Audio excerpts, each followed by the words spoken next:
Go up front here to Jeff real quick. Jeff Kassouf, ESPN. Emma, congratulations on the first win. Wondering the emotions of the moment after waiting this long to get to the sideline, and just more tactically as well, what did you make of the front four? What did you want from them, and how do you think they executed the starting group, that is? I think, first of all, I'm pretty tired. It's hot out there at altitude. I'm English. That takes some time. Trust you me. But I think in terms of what I'd asked from the group, what we'd prepared for, the execution of that, we've made steps in the right direction. I felt for the first 30 minutes, it was technical execution where we struggled. We scored in our first 3 chances, so we were efficient, we were clinical, we were controlled from there on in.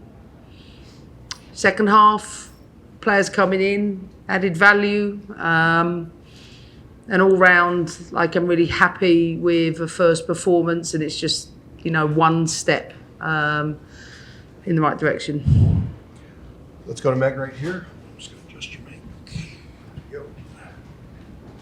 Hi, Emma. Meg Linehan, The Athletic. Kat, as the 10, it was also her first start in 781 days for the U.S. Women's National Team. Yeah.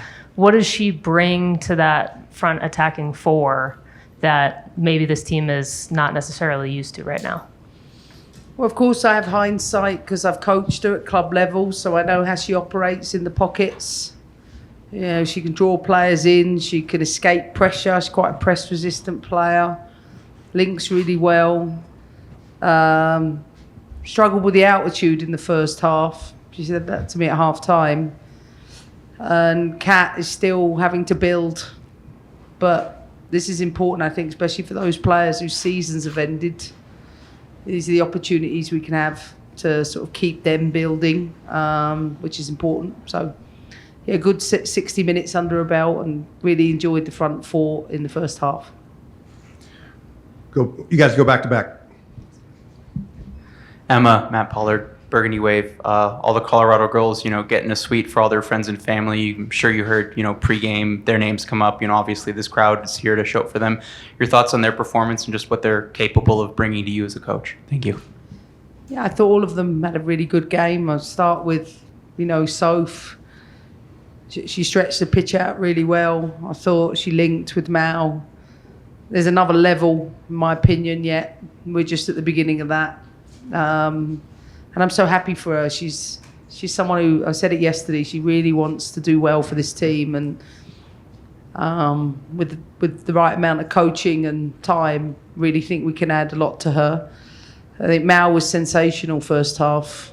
The way she has the ability to face forward, link. Again, there's work to be done. There's many moments throughout the first half I felt we could have done it better. And Lindsay, she's a captain for a reason. She is a leader. She leads by example in so many ways. She was measured in her performance, sometimes a little bit low, but again, these are tactical tweaks. But all of them, were impressive. Brayden Nurse with the Denver Post. Just given the context of Mallory's injury, her fight back to health and to full strength, just how cool is it for you to see as a coach for her to come back home, score the first goal under your leadership, and end up with 3 goal contributions? Yeah, I couldn't ask for any more.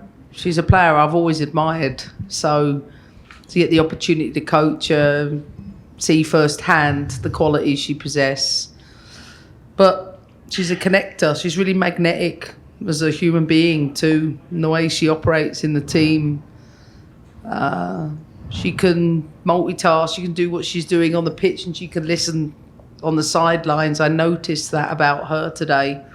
And my goal is to keep her fit, keep her healthy, because she's an important part of this team.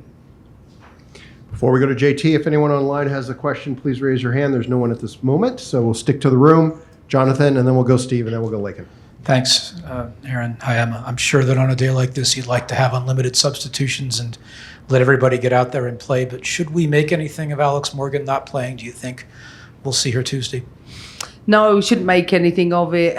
I felt yesterday this is an important issue to raise, maybe stretching a little bit of pelvic area, and us women who have had children, we have to focus on, keeping our pelvic floor, agile. And I told her yesterday I'm not going to take any risks today because I wanted to play Tuesday. So I took the decision not to bring her into the game, so she's nice and fresh for Tuesday. Steve? I'm Steve Goff, the Washington Post. Is there a sense of relief to get this first game out of the way and now all steam ahead, full steam ahead? Do you know what? I don't think like that.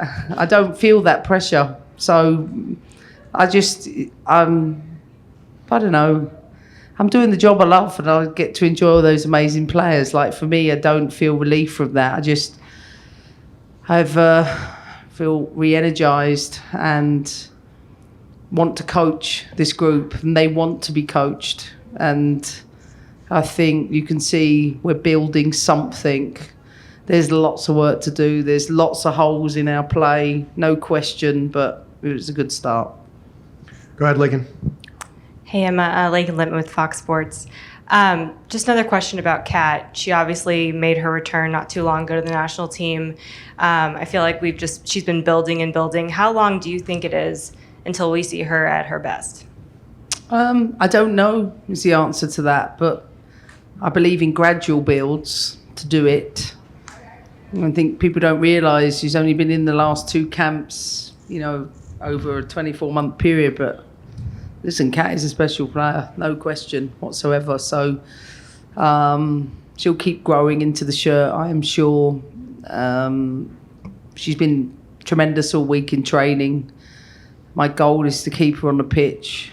I know she plays for the best football club on earth. So they're going to look after her. And, I was excited for her today. In the back there, yeah. Mark Hislop, Denver Gazette. I want to go back to Lindsay for just a second, if I may. Her experience, you said she's a leader for a reason. Pretty young lineup today. Given her experience and her leadership, how does that help a young group? Yeah, I mean, it's essential. It really is. But we've got a good combination in the group, whether it's more experienced, less experienced players. This is, for us, a new beginning. So we need her wisdom, much like we need it from Alex Morgan, from Emily Sonnet, from Rose Lavelle.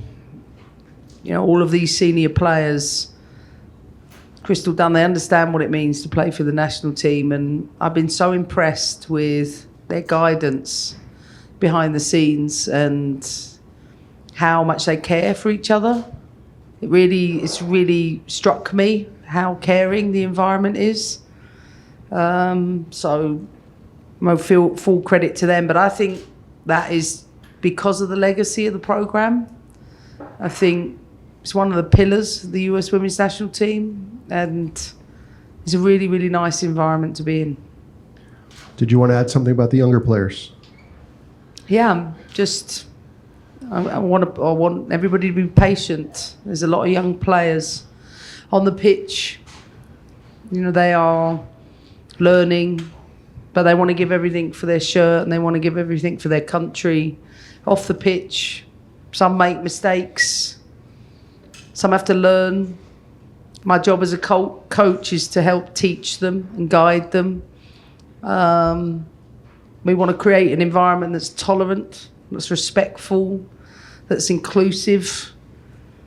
But I want to make sure when our players come and play and they represent the national team, I want you to know that I will always make sure I educate and do the right things in the background to make sure everybody adheres to that.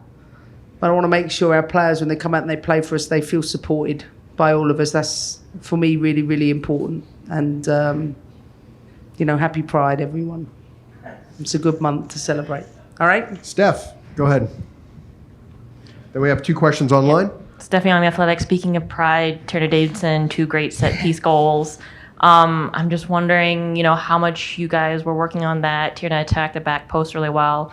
And speaking of Tierna, she also said something along the lines of what you said, that she feels it's important for everyone to know each other as like a full human being, because as you mentioned yesterday as well, trust is so important in these environments. I'm just wondering if, if you could reflect on that. I mean, Tiana is a really reflective character, thoughtful, intelligent, got good game intelligence, but really thoughtful and what's the word I'm looking for? She waits until she comments on anything in the environment, and she had listened all week. We'd rehearsed multiple things, not just set pieces, multiple things. And her attention to detail and her ability to grasp ideas has been really good to watch her and Naomi all week. They're two exceptionally gifted football minds, and I'm not surprised she got into that position because it was something we've worked on. We're going to go online. Pardeep, go ahead. Hi, Emma. Just wanted to piggyback off of the set piece question. You said on the broadcast earlier that you think that this was something you obviously worked on all week and that you think this is something the team should be good at. I wanted to know why that was such a high priority for you in your first week on the job, and what you meant exactly by the fact that this team should be good at them. Well, two things. 30% of all tournament goals are scored from them. So it's an opportunity. We don't have time to waste. Second of all, we have set piece takers that can hit the right delivery areas consistently. So if you hit the right areas, you do the right thing in those areas, then you increase your chances of doing it. So it's an expectation. I've seen historically this program be good at it. So I want a return to that.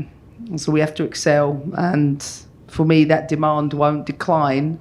It is a part of our training, no matter the opponent, and the team did a really, really good job with it this week. Let's go with Jason Anderson, and we do have one more after that. Go ahead, Jason. Hi, Emma. Jason Anderson, Pro Soccer Wire, USA Today. I wanted to ask about something we saw when Lindsay came off. She took the armband to Naomi. I'm curious about how much we as outsiders should read into that, and if you could comment on Naomi's leadership qualities just from a general perspective. Yeah, Lindsay asked me as she was coming off, and I asked her to give it to Naomi. You see the way I've managed players at Chelsea. In the absence of senior players, I like to develop younger players into leadership. And that's not to say that we can read into it. It might be that I pick a particular moment for another time. But Lindsay's the captain of this team. And Naomi being on the pitch was the option today. Well, the hand got lowered, so we'll end there because we got to get to Minnesota. But thank you, everybody, and we'll see you soon. Thank you.